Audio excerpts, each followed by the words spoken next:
Good morning, everyone, and welcome to the 27th Annual Building Bridges Conference, Knowledge is Power, Dismantling Systematic Bias in Educational Institutions. My name is Mad Chase, and I'm one of the co-chairs of Building Bridges this year.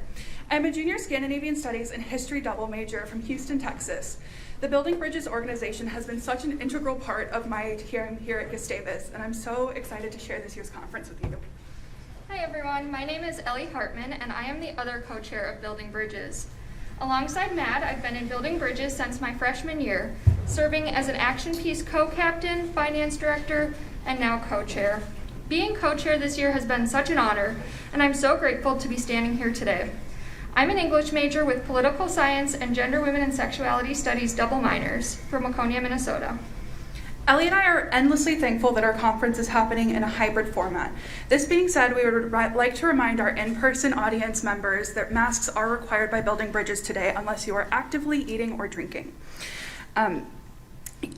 We thank you for your help in keeping our community at Gustavus safe as well as your own community's home during this pandemic. Before we begin, we would like to preference this conference with a land acknowledgement.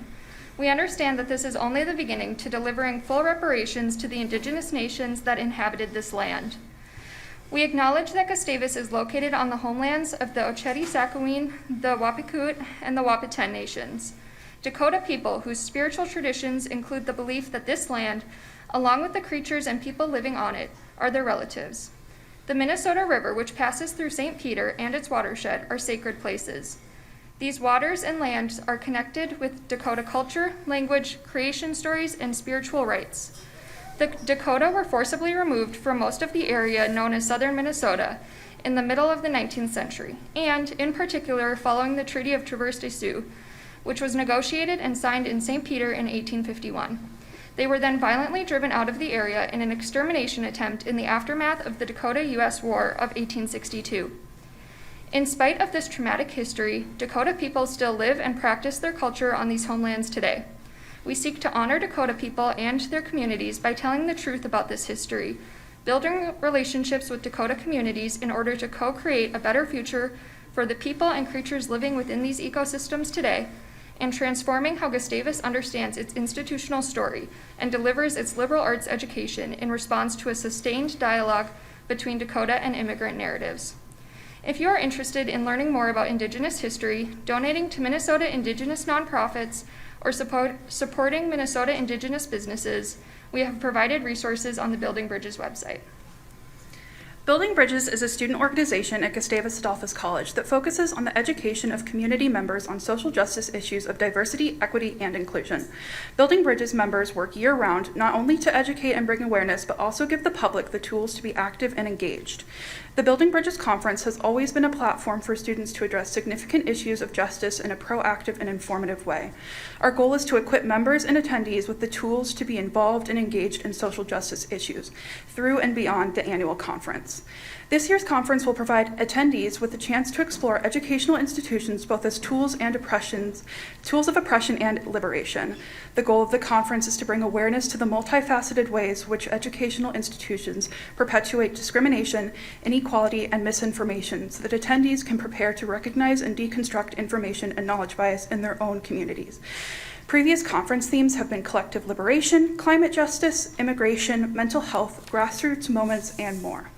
We are excited to expand the history of building bridges with this year's conference. Before we introduce our first featured performance, we would like to go over the conference schedule and logistics for the day. We will begin the day with a performance by the Gustavus Social Justice Choir. Then we will have a keynote address from Dr. Michelle Tovar, and then we will break for lunch. After lunch, we will have workshops and an interactive walkthrough experience in Beck Hall. And then we will finish the day with another keynote address by Dr. Christian Uwe, and then have a dance performance by Gustavus students. Those who are in person can feel free to ask for assistance, directions, or information from any of the Building Bridges members who are wearing their blue shirts today. For those online, if for any reason you need to leave during the conference, you can easily continue watching the live stream by rejoining the link at any point in the conference. The recording of the conference will also be available publicly for 2 weeks for those who are not able to join us today. Ellie and I would also like to invite you, on behalf of Don Myers, Director of the Hillstrom Museum of Art, to attend the exhibit currently displayed in the Hillstrom. This exhibit, Fevzi Yazici Dark White, features 45 drawings by imprisoned Turkish journalists and artists, most of them done from prison. This artist served as design director of Istanbul's Zaman newspaper until 2016, when the Turkish government closed down the paper and Yazici and colleagues were imprisoned as part of the elimination of freedom of press following a coup attempt against the government party. Yazici was originally sentenced to life in prison on terrorism charges, but in 2019, the Turkish Supreme Court reduced his sentence to 11 years and 3 months. Yazici's art is used as both a visual medium as well as a way to critique inequities in global justice systems. The concurrent exhibition, Recent Donations and Other Acquisitions of the Hillstrom Museum of Art, features over 30 artwork acquired by the Hillstrom Museum of Art since mid-2018, mostly the result of donations from 10 new donors and 1 repeat donor. 20 American artists are represented in the group of paintings, drawings, prints, and sculptures. All exhibitions and related programming are free and open to the public. For more information, please see the Hillstrom Museum of Art website. The Building Bridges Conference would not be possible without the support of our co-sponsors. We would like to extend our thanks to the Center for Inclusive Excellence and Gustavus Adolphus College for their generosity in supporting the conference. We would like to acknowledge the many hands that have gone into making this conference happen. Our sincerest gratitude goes out to the Marketing Department, Technology Services, Event Services, Print Services, the Admissions Department, the Campus Activities Office, the Office of Church Relations, Dining Services, the Office of the Chaplains, Campus Safety, the Advancement Office, the Dean of Students Office, the Office of Alumni Relations, Senior Artist Audrey Ochtrup-de-Carroll, and advisors Tom Flunker, Dr. Reverend Siri Erickson, and Barb Larson-Taylor. Finally, Matt and I would like to thank our student committee. Thank you for your hard work, your patience, your joy, and for sharing this vision with us. When Ellie and I first began discussing potential topic themes for this year's conference, we knew more than anything that our conference should encourage everyone on campus to think about social justice. Our first few topic ideas danced around the theme of educational institutions. However, they were often really specific and narrowed. Through meetings and a lot of brainstorming, we were able to open up our topic, bringing you knowledge is power, dismantling systematic bias in educational institutions. Bias in educational institutions is something dealt with by every student and faculty member on campus, from gender inequality to STEM to colonial favored history and literary canons. This is something that engages everyone, and our topic encourages them to think about how they fit into these systems of oppression. Educational institutions function by gatekeeping information, controlling who has access to that information, and which information can be accessed to all, privileging information that upholds the unjust systematic and institutional structures in society. Even beyond collegiate academia, knowledge bias is everywhere in museums, K-12 education, and beyond. It is something so ingrained in society, however, it is often overlooked. We knew that this topic was incredibly important not only to learn about, but also to learn how to dismantle. We hope by the end of this conference you are equipped with the tools to do both. If you feel inclined during today's conference to support Building Bridges by a monetary donation, you can find the donation link on Gustavus Building Bridges website. Your donations make this conference and organization a success, and we want to thank you all for your generosity and dedication to making sure Building Bridges is always supported. So, no matter where you are, thank you for joining us today and joining us in conversation about how we can create educational justice. We hope to make you all proud. With that, we will now move on to our first featured performance. Under the direction of Dr. Elizabeth Cherlin, the Gustavus Social Justice Choir identifies and explores contemporary social and justice issues by engaging in the empathetic, collaborative, and collective power of singing together to create change. Students sing together, select and/or compose songs that relate to justice issues and engage wider communities through song. Events and performances and engagement opportunities are chosen or organized by the group. Please help me welcome the Social Justice Choir.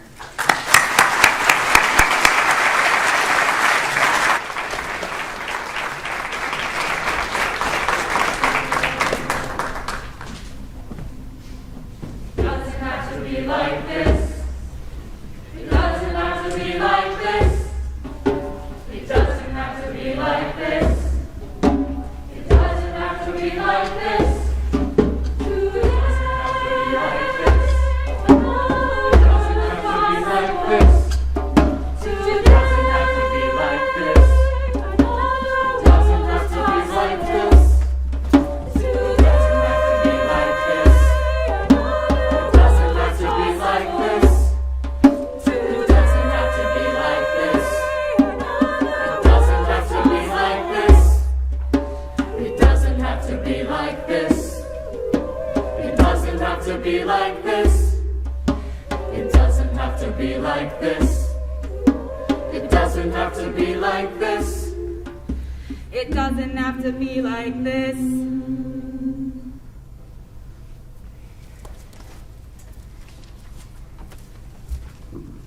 We are the Social Justice Choir, and we're so grateful to be here today to support and be a part of the Building Bridges Conference. Our first song was Another World is Possible by Flowbots. And one of the composers said this about the song. Drawing from the popular slogan from the global justice movement, Another World is Possible, this song calls us to breathe life into visions of the world as it could be. Our next song will be No Nos Moverán, which includes traditional Spanish words, as well as traditional African-American spiritual music. We chose this song because of the intersectionality of the different music involved and how it reflects on the intersectionality of equity in education.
The next piece we will be performing is called If Not Now, When, with music by Ariel and Jerome Corman.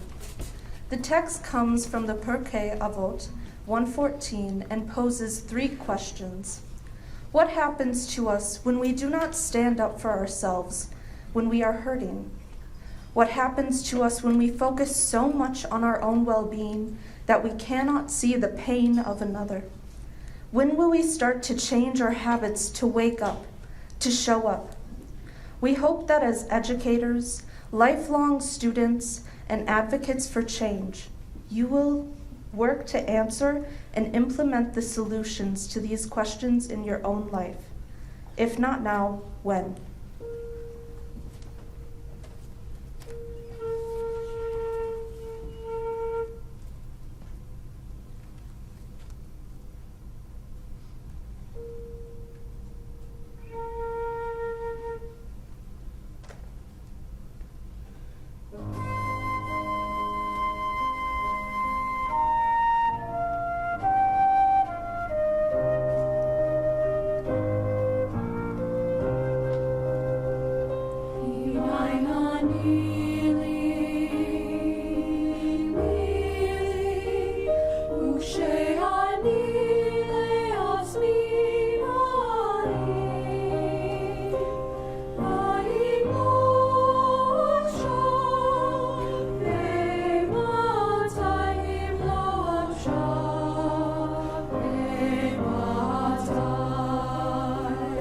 If I am not for me, who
All right, our next piece is a bit of a fun one.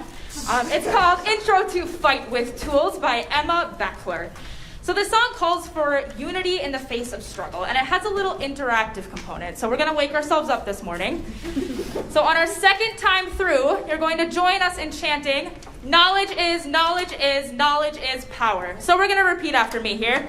Knowledge is, knowledge is, knowledge is power. Knowledge is, knowledge is, knowledge is power. Yeah, you got it. Perfect. All right, so on the second time through, when the choir comes in doing that, feel free to join in. This is Fight with Tools.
Our next song is Rise and Stand. This song by Arne Abella we are singing about how we have to stand up and rise to face the problems in our worlds, especially in educational areas and all different parts of the world, and we need to rise and stand with our brothers and sisters to fight these injustices in this world.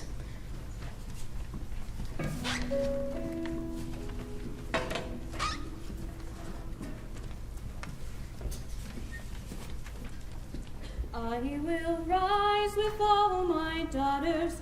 I will rise against my foes. I will rise with all the mothers. I will carry all their woes. I will rise to fight for freedom. I will rise though faced with fears. I will rise against all hatred while my eyes are veiled in tears. I will rise religious freedom for a rich diversity. I will rise for all the weary, for each lonely refugee. I will work for all our women who deserve equal pay. I will work for all our children who await a better day. Sisters, oh, stand with me. Rise up hand in hand. Oh, stand with me. We will fight to spread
Our final piece is called A Bridge is Stronger Than a Wall, with words and music by Emily Feld.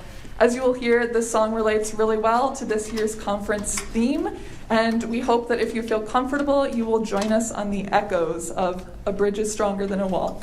And I just want to give a thank you to everyone who worked so hard on this conference, and thank you so much for having us.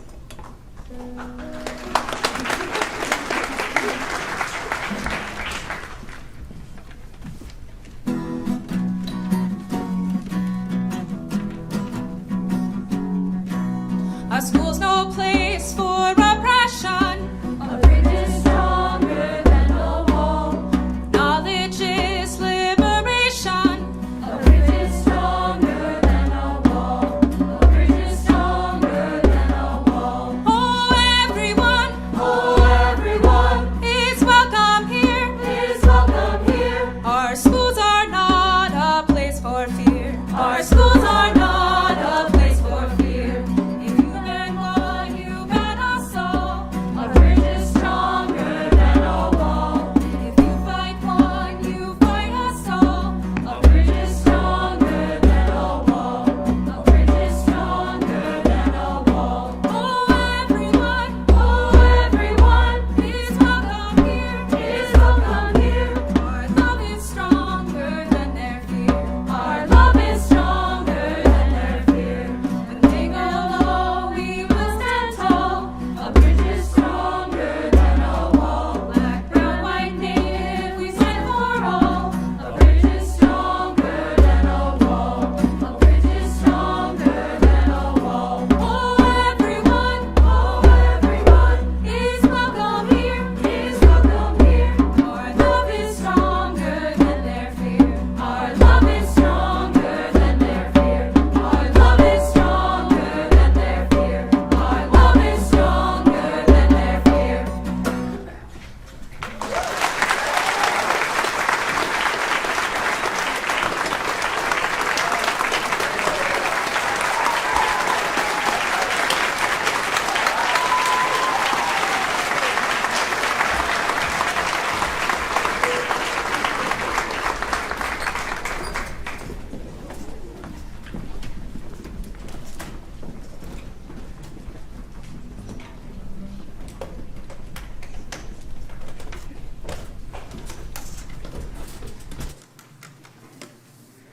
Thank you to Dr. Cherlin and the Social Justice Choir. That was absolutely beautiful. Up next, we are so excited to introduce our first keynote speaker, Dr. Michelle Tovar. Dr. Tovar is the Director of Public Engagement at the Holocaust Museum Houston, where she is responsible for expanding the museum's engagement with new audiences, the public, students, and scholars. In this role, she conceptualizes and implements a broad range of public programs related to the museum's exhibitions and enhances community partnerships with local and national organizations. Dr. Tovar maintains a genuine and profound commitment to diversity, equity, accessibility, and inclusion, and proactively ensures that the museum is a thought leader in social justice, human rights, genocide, and Holocaust education. Everyone, please help me welcome Dr. Michelle Tovar.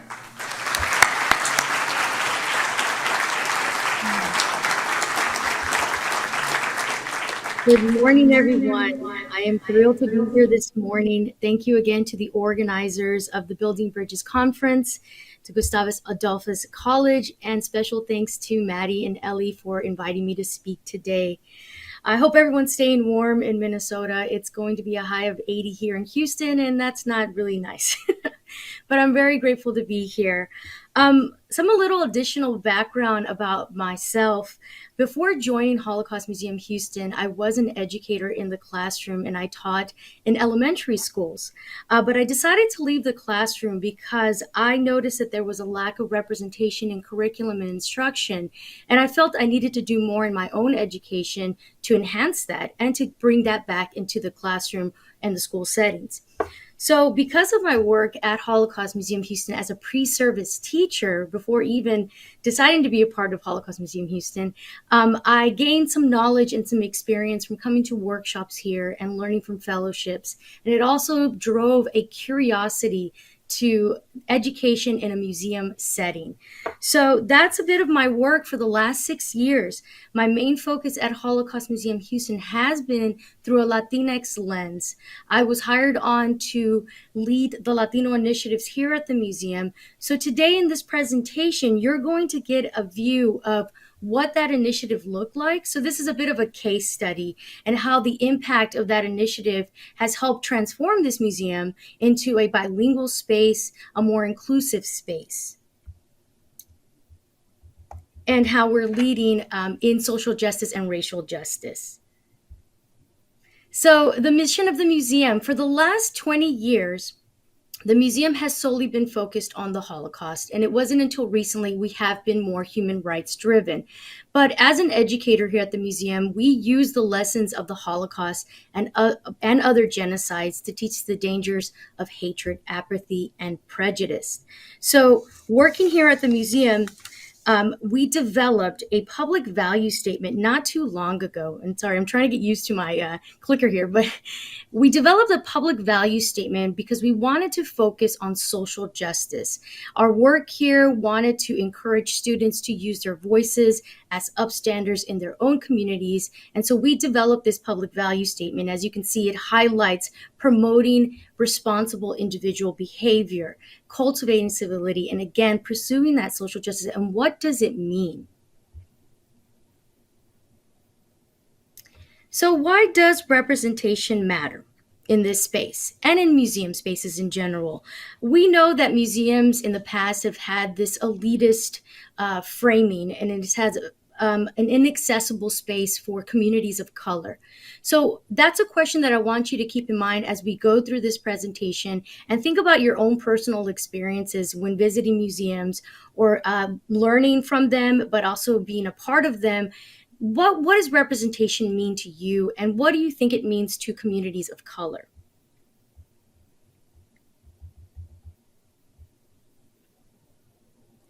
So in this space, we started to think about that. What does representation mean at Holocaust Museum Houston? The first thing we considered is language. Again, the museum was only accessible in English. We did not have accessibility to audio or any hearing impairment access. So these are things we needed to consider as we expanded in this museum. Also, what does representation look like on our security staff and our staffing itself? We know that a lot of communities of color, we had to be conscious of our security because communities of color have a history that at times can be negative when police officers or the presence of weapons on a premise could be a negative or feeling of insecurity or unsafe environments for some folks of communities of color based on trauma that has occurred in those communities. But also we had to consider our docents and volunteers as well. How accessible were they? Did they understand the communities that were coming through this space? The majority of students that do come from the communities here in Houston do come from Black and Brown communities. So we needed to work with our docents and volunteers to understand the importance of breaking those microaggressions and building anti-bias framework in their own work, as well as admissions and exhibits. So exhibits is something that I'm going to highlight in this presentation because that is something that has drawn our communities into this museum. It is important to highlight histories that haven't been talked about and commonly are not seen in school curriculums. And we'll get a chance to see that. So why now? With the rise of anti-Blackness, especially after the murder of George Floyd, there was a powerful movement of Black Lives Matter. But now we're starting to see this regression of anti-Blackness coming back into our spaces, especially our school spaces, our curriculum. And here in Texas, we are, many teachers are under a framing of not being able to speak about race issues or social issues that affect their communities. And so this is important for us as an informal space to understand that it's important to talk about these topics. Anti-immigrant and refugee rhetoric has been on the rise, and anti-Muslim rhetoric. But as well as our main concern here is the rise of anti-Semitism throughout the country. So we want to also understand that white supremacy groups and hate groups have influenced not only in this area, but throughout the country. And we wanted to also highlight the equity in education, policing in schools, and just recently here in Texas, the feelings of negativity towards trans lives. We want to make sure here at the museum that we are conscious of that as a human right. And of course, book bans. Many of you have probably seen that Maus was one of the most well-known books in Holocaust education and history, was banned recently. So again, these are things that we take into consideration, thinking, what can we do to stand in solidarity with these groups?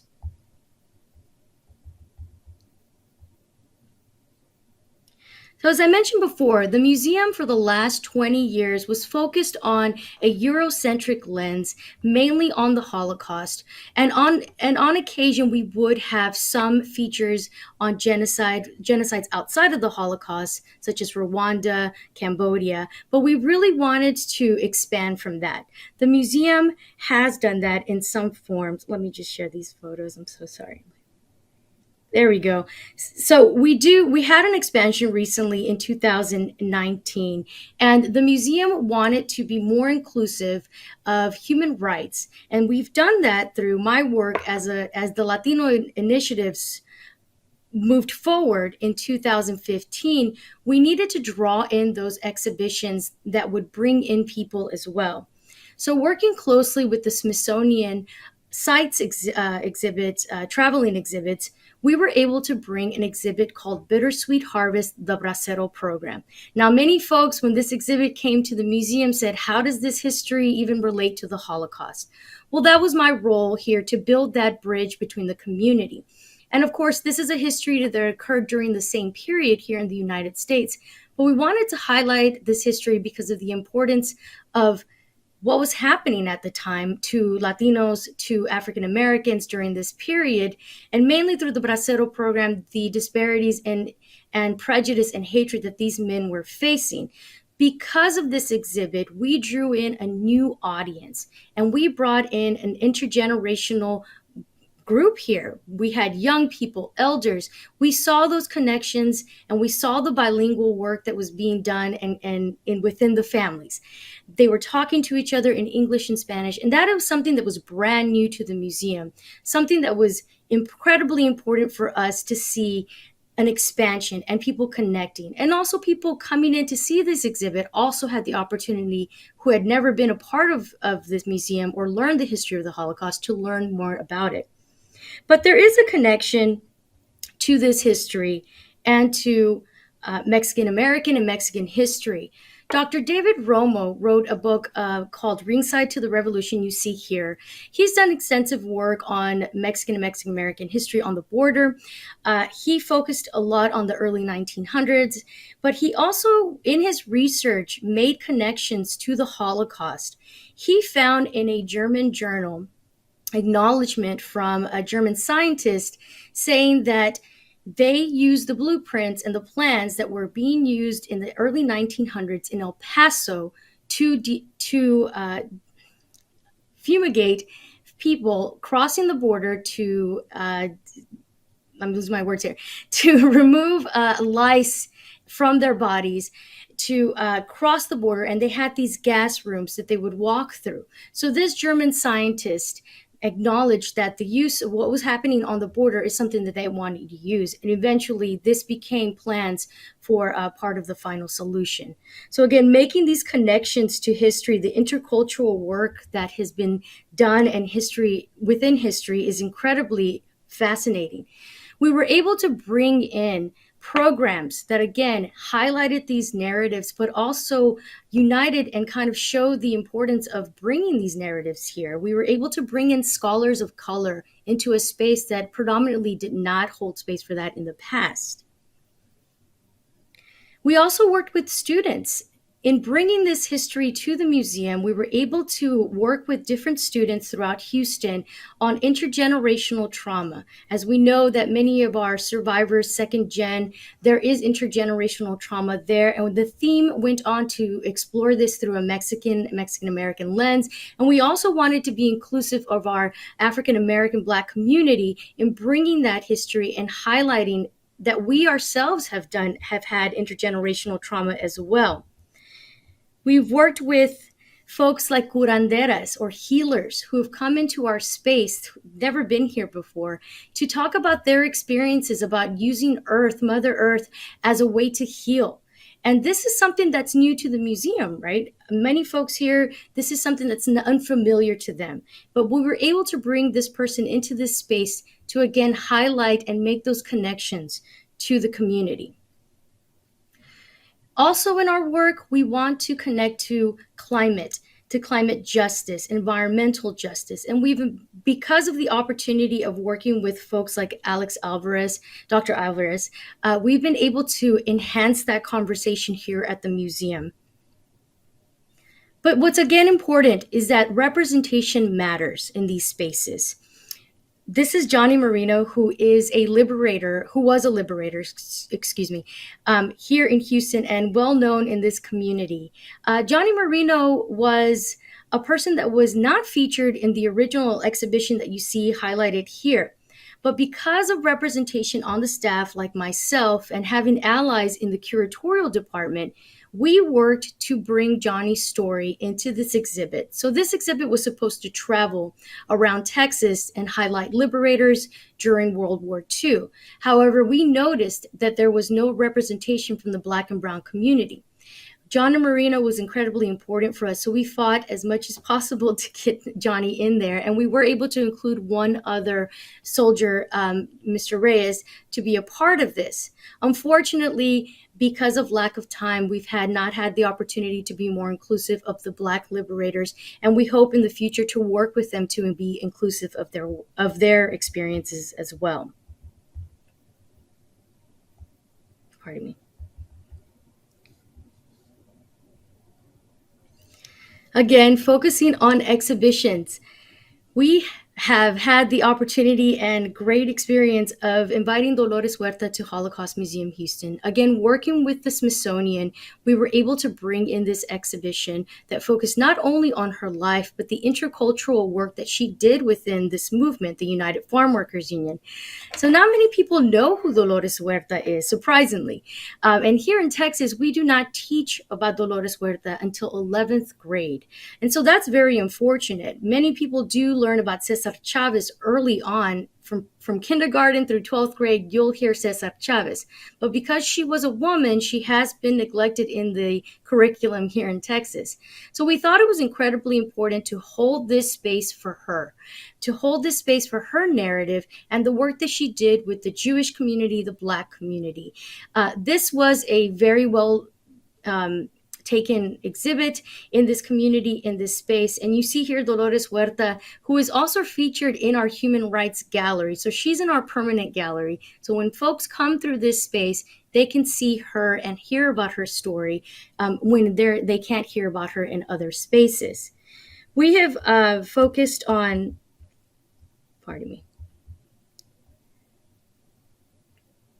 We have focused also on bringing the voices of women in the labor movement. During this time, we were able to bring in folks from Fe en Justicia, from local unions, from the Teachers Federation, to show that the work is still being done now. And because of Dolores's influence, because of her social justice work, we continue to use her words and her influence on the work that's being done now. And again, we are providing this space here at the museum when commonly this space was not being occupied by these narratives. We were able to bring in oral histories about museum work that's being done on the border with children that are being detained on the border. We've also been able to expand to Chicana stories, the stories of women who identify as Chicanas and their narratives. Again, these are stories that are not commonly talked about in classroom spaces. But again, going back to the Human Rights Gallery. So the Human Rights Gallery was something that was essential to this museum when it expanded in 2019. We wanted to explore other genocides, other atrocities that have occurred here in this world before and after the Holocaust. So one of the main things that was important is that we wanted to be inclusive of the indigenous genocide of North America. And that's a part of our Human Rights Gallery. It provides a platform to have those conversations here in this space, to bring in scholars of indigenous background to, again, that's not common to the Houston area, to bring in these voices that are incredibly important for us to learn from. Just here are some examples of some Indigenous work that we have featured from Indigenous peoples in Latin America, from Indigenous artists here in the United States, as well as folks who are doing to document the environmental justice work that's being done for Indigenous rights, Indigenous communities throughout the world. This is incredibly essential for us as a Holocaust museum to show that we are in solidarity and want to show the support as much as we can to highlight these narratives. Not too long ago, we featured an incredible exhibit called Withstand Latinx Art in Times of Conflict. This exhibit was brand new to the museum in the fact that we brought in Latinx artists from the Houston area, many of them who had never been a part of this museum before. We were able to do a juried art show with them. We collected about 100 pieces and we featured their work throughout the museum, highlighting again these issues that affect our community, one being immigration, detention.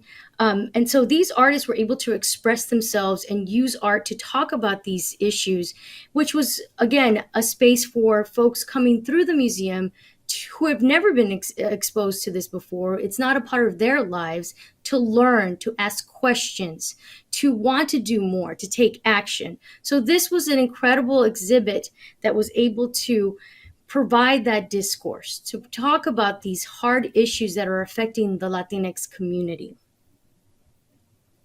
We have worked with local organizations here in the Houston area, human rights organizations that provide support and social justice work to our communities of color. And one of these is the Texas group, the Texas Environmental Justice Advocacy Services. And what they do is they bring students, folks into their space and take them on what's called toxic tours. Now, I'm highlighting them because they are part of our human rights gallery. In our gallery, we have a space where we highlight different organizations. They were able to work with our students, our group called Engines of Change, Student Ambassador Program, in which they were taken on this toxic tour. Now, many of the students that were on this tour come from affluent communities, and they were brought into an environment that was completely different to them. They were able to ask questions and see the disparities that were occurring and the racial injustice in this environment. I'm going to share with you a brief video of the work that's being done and the video that's featured in our Human Rights Gallery.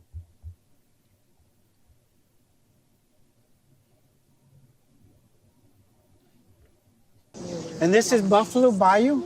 When we had the floods, all this was underwater. So everything that's in those chemicals is being washed off into the Galveston Bay. When we talk about environmental degradation and environmental racism, if you don't live there, if you don't see it, and if you don't experience it, you think it's non-existent. We started Texas to do basically whatever it takes to get an educated community to then resist and fight the challenges that they face.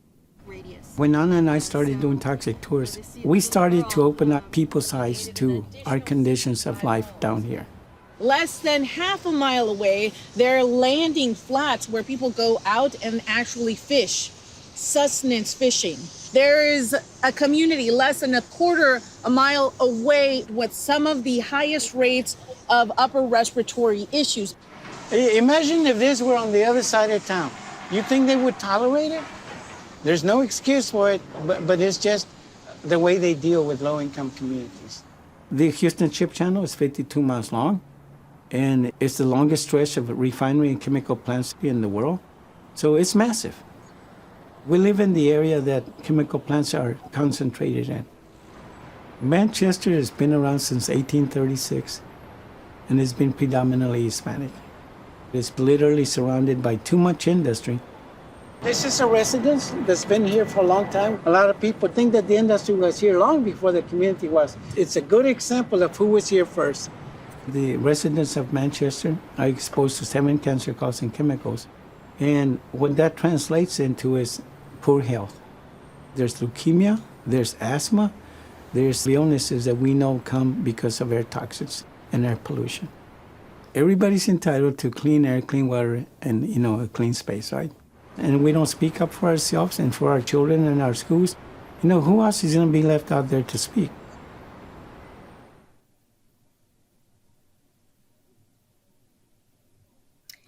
Okay, and we've had folks ask, why are you doing environmental justice work in this space?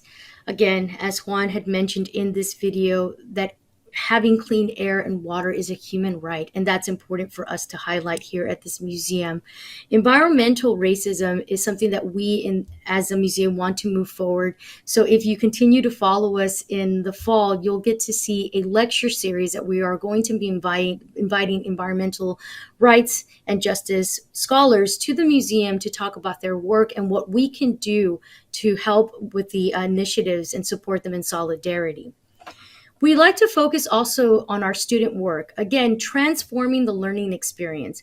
When students come through this space, we don't want them solely to have a one-time visit, come through, learn the history, and leave. We want students to leave with something with an impact of their own confidence, their own voices. We use the term Upstanders a lot here at the museum, but we also have the opportunity to work with local scholars and activists. Here you see an educator, and she's also an activist in the community, creating social justice artwork is what we called it. A workshop we did with a local school here in the Houston area. And this is not the only one. We've done several where we invite students to come in and talk about issues that are affecting their communities. And we learn from them as much as we can. And we also try to provide them with the tools for them to learn more about what they can do in that community. In the past couple of months to a year, we've began to expand our initiative from the Latinx lens to be more inclusive of other communities here in the Houston area. So that's why my role has moved on to be Director of Public Engagement, because we wanted to, again, bring in those narratives that aren't commonly talked about. And one of those has been the Black narrative. We have not had the opportunity to highlight those stories. And for the past couple of months, we have been slowly trying to build trust in the community to provide a space and a platform for these narratives to be heard. We've been working with local churches, with local groups, social justice groups, to invite them to the museum with what we call museum days, where we have an opportunity for folks to learn from our docents, learn about the history, and again, making those connections. There are many connections during the Holocaust to the Black community, and we try our best to highlight those questions and answer those questions that people have when they come through this space. And that's my work, right? Through community engagement. What can we do to provide a space? This museum, for the longest time, has been very close to the Jewish community, but also now we're slowly building to the Latinx community, and we're trying to build into the Asian and Black communities as well. So what can we do to support these communities? We provide museum education programs, as I mentioned, but we also provide a space for them to use as their own. We have many classrooms here in which we open up to the community to use for workshops, for trainings, for conversations, to have pláticas. We want folks to feel comfortable in these spaces and not feel like this is an institution where they are not welcomed. We collaborate with others to provide public programming that is inclusive to their narratives as well. As I mentioned before, after the murder of George Floyd, the museum did go into a shift. They began to focus on racial justice. And so to hold the museum accountable and in solidarity with Black Lives Matter, we, as a museum, created a racial justice committee. So on this committee, this was internal work that we were doing as staff here. We wanted to take a focus and reevaluate the work that was being done to highlight what was happening to were we being anti-biased, to kind of reflect on our work that we were doing here, to our vendors, to folks that we were working with, kind of reevaluating and kind of understanding what was happening in this space for us to be anti-racist. So as you can see here through our statement, our purpose statement, we wanted to make sure that we were dismantling racism as much as possible in this stage, in this time, to become an anti-racist institution. So for the last 2 years, the museum has been more of a learning experience for many of our staff. We have had many workshops and trainings that focus on implicit bias, again, on microaggressions and understanding what that means and how that affects not only the staff of people of color, but also our community, our surrounding communities. Not too long ago, we had the honor of hosting Dr. Ibram X. Kendi here at the museum. And this was an incredible experience for myself, because I'm going to highlight myself in just a moment. I always throw that in there because I am incredibly proud and grateful that he was a part of this conversation. So we were able to highlight him virtually to bring his work to this space, to the Houston area, again, to highlight what is anti-racism, what does it mean to be anti-racist. Some of our colleagues in Florida at the Holocaust Museum in Florida had a George Floyd exhibit soon after the murder of George Floyd. It was a photography exhibit that talked about the aftermath of his murder. And unfortunately, there was a lot of pushback in that area because of just what was being featured. The topics were too difficult for some people. And it is a difficult topic to talk about. But their work and ourselves, and the work that we've done, is to support the communities, support their stories, and open the space up for them to have these conversations. So we did stand in solidarity with the museum in Florida to show our support. When we hosted Dr. Kendi, there was some pushback from our community as well, because there have been many misunderstandings of this work. But again, we continue to move forward. There's still a lot of work to be done to be an anti-racist institution, but we wanted to show our staff and our community that we want to be a part of this movement. We want to highlight his work and the work of many others in the anti-racist world. As I mentioned before, our space is very open to the community. Just recently, we hosted vaccine sites here at the museum, and many folks are like, what, you're doing vaccines at a Holocaust museum? Yes, we hosted vaccines here because it's important for people to feel safe. We wanted people to see that we are a part of this community, and we want everyone to feel comfortable and safe to come through this space. And we partnered with the Harris County Public Health Department to provide those free vaccines for everyone, provide that information that was needed. It was important for us to show that community support. Here you see our librarian during one of our summer free days. Again, the diversity of folks coming through this space. He is a bilingual librarian. That was, again, the importance of our work here at the museum, is to make sure that we are bilingual, but in the future, we want to be multilingual and highlight other languages spoken here in the Houston area. Our next third most spoken language is Vietnamese. So that's something that we are hoping to progress in the future. Also, working with our Afro-Latino community to highlight their narratives as well. We've invited speakers to come in and speak about their experiences, highlight their stories. It's been an incredible opportunity to show the importance of Afro-Latinidad. Why do we do this work? We do this work because we want folks to engage and to feel a part of the history, feel part of the museum.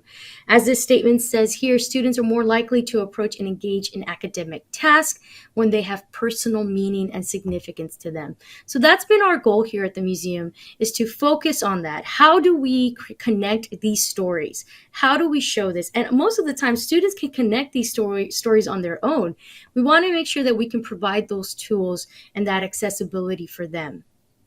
Just to highlight some of the work that's being done here at the museum, we have a program called Educator in Motion. This is a bilingual program where educators from the museum can go into spaces, into classrooms, community centers, to teach topics like the Holocaust, human rights, but also character building for younger folks, for our younger kiddos, those important issues. And they do that through social justice books. Like you may see here, Dolores Huerta, the Children's March. It's important for us when we do the work that we connect social justice to the lessons that are being taught.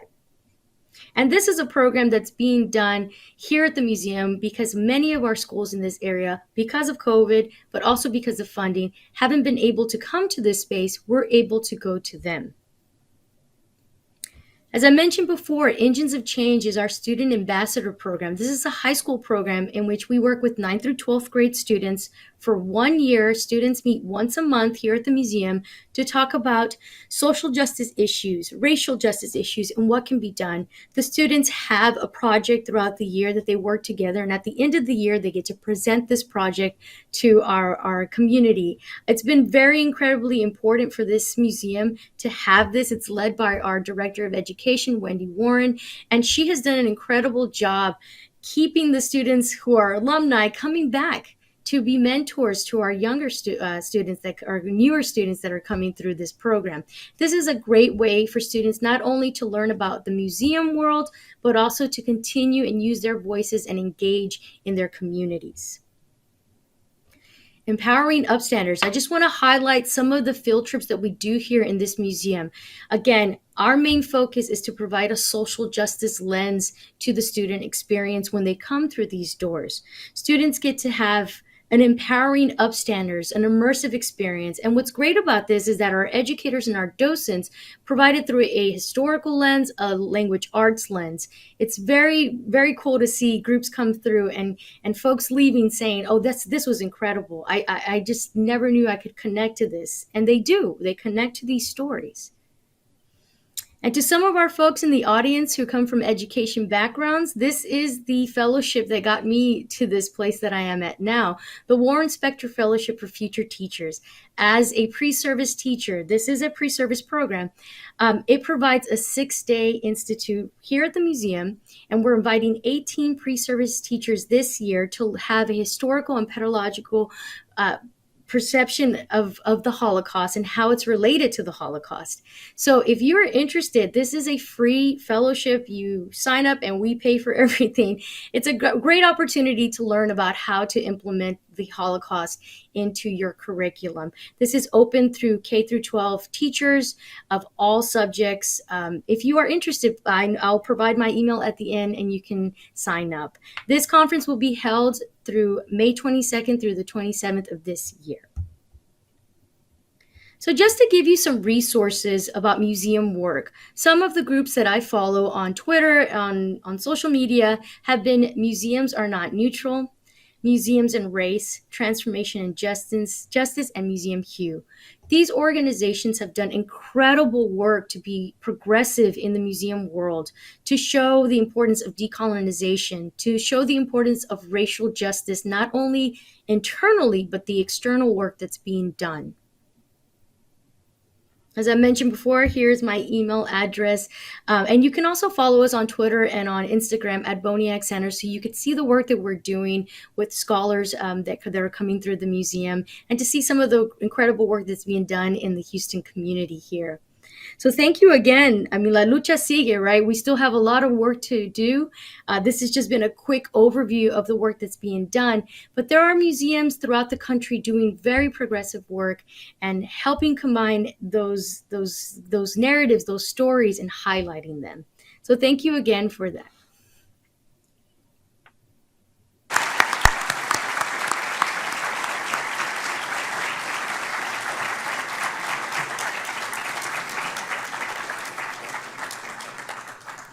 Thank you so much, Dr. Tovar, for joining us today. We would now like to open up for a short Q&A.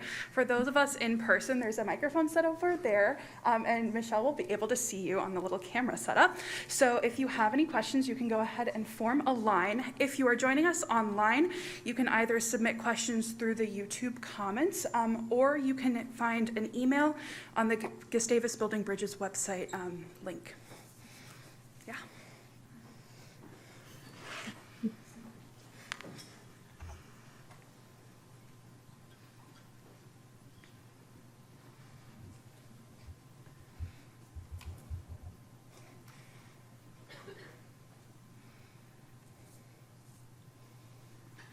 Thank you for speaking so much today, Dr. Tovar. One question that we have online is, What steps do you feel are necessary in order to include more BIPOC and LGBTQ plus representation in museum leadership positions specifically? Yes. So that is incredible. That's a great question. Thank you so much. Um, it's a struggle, right? A lot of museum leadership is of white representation. I know that there are mentorship programs like the Smithsonian Latino Museum Studies program that I was a part of, helped encourage me to be a part of the museum world and showed me the importance of representation. I say if you're interested in being a part of the museum world, connect to those organizations that I mentioned in my talk to show that there's support out there. There's plenty of support. You can always reach out to myself and other museums, folks who identify as BIPOC or LGBTQ. But it is important to have that representation in that space.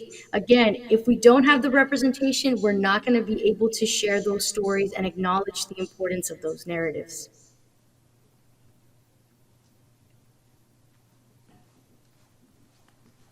Hello. I have one question, and listening to the presentation, you do talk about your human rights gallery and aspect of that, and I was curious because throughout, K through 12, a lot of the narrative I got about the Holocaust was specifically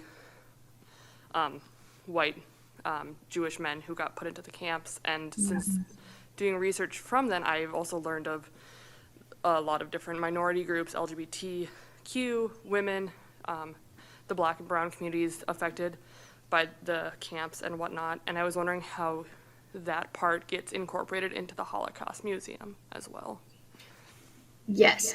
So it was important for us to share the narratives of our Houston survivors, and many of our survivors were women, so they were able to share their own personal experience. But yes, we do highlight the LGBTQ experience during that time in our gallery.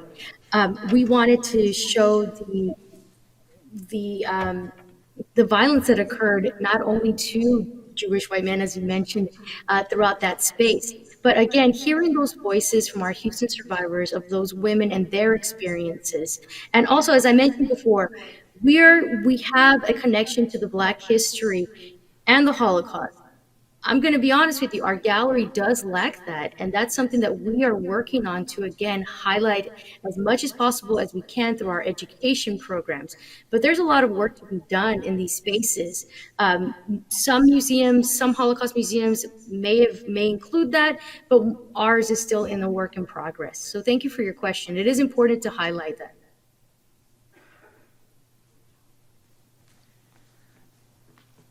I'm going to move this.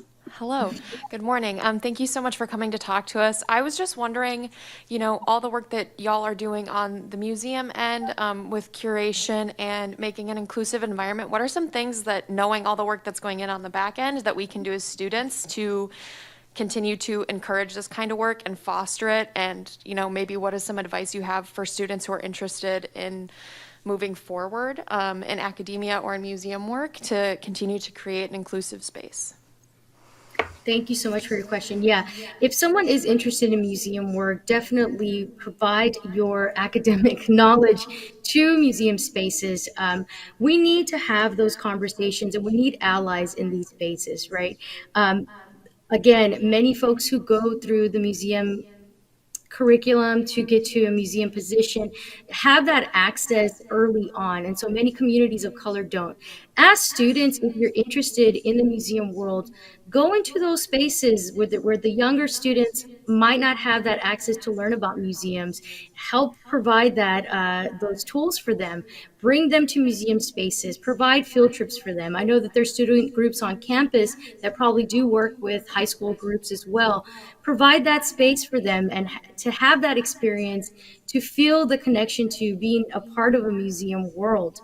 As a young woman, I didn't have that access. I did go to museums as a young person with my family, but I didn't know that I could be a part of this. I never felt that, I could see myself in a museum leadership role. I didn't know that was available to me.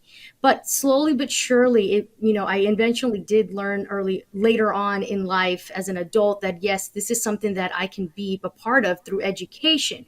But giving that access to students at a younger age, like our student ambassador program, to show them that, hey, you can be a museum leader, you can make a difference. And I know if there's racial justice groups or social justice groups on campus that want to provide that lens at a museum, visit a museum and see what they're doing. Ask those questions. What's being done in this space to amplify voices? What's being done for racial justice? And if a museum person or professional can't tell you that, that's something that I think that you can do to help promote that in that space and provide that access. Be the upstander and say, hey, maybe this is something that should be done in this area and environment. That's a great question. Thank you. I'm back with another question, and so this is more as a pre-service teacher, I understand how this really applies into a classroom, but I'm curious, how is learning through museums different than learning in classrooms, particularly with teaching diverse histories? Well, because of being in an informal space, you don't have those restrictions as you would in a classroom, right? As I mentioned, here in Texas, some teachers are feeling restricted to not teach certain topics or have those hard discussions in their classrooms. In a informal setting as a museum, you kind of have a little bit more of a liberty to have those hard conversations.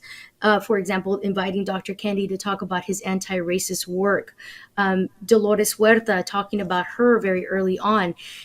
This space is important for folks to feel like we can have those conversations. Again, this is a platform.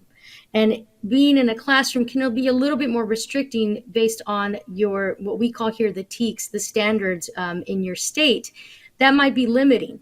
So in an informal space, we do have the opportunity to be much more open about those hard conversations. Okay, it looks like we're just about out of time. Thank you so much, Dr. Tovar, again for joining us today. We are so grateful that you were able to participate, and it was lovely talking to you. Thank you.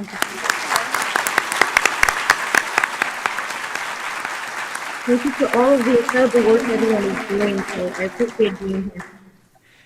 Thank you again. So now for everyone here, we are going to break for lunch. After lunch, we will return for workshops and the interactive action piece walkthrough. You can find the workshop selections and interactive walkthrough descriptions in your program and online. There will be 3 sessions where you may choose to attend all 3 workshops or do 2 workshops and the interactive walkthrough exhibit in any order you choose. Those online can use the links on the Building Bridges website to view the simulation of the interactive walkthrough exhibit, which we filmed last night, and to view Zoom webinars of the workshop. Those who purchase lunch tickets for Building Bridges ahead of the conference can go downstairs and down the hall to the right to the banquet rooms. Lunch is also available a la carte in the Evelyn Young dining room, also down the stairs and to the right. If you need assistance with directions, the Building Bridges members in the blue shirts are happy to be helpful to you. We will be back at 12 o'clock in Beck Hall for workshops and the interactive action piece walkthrough. Thank you so much.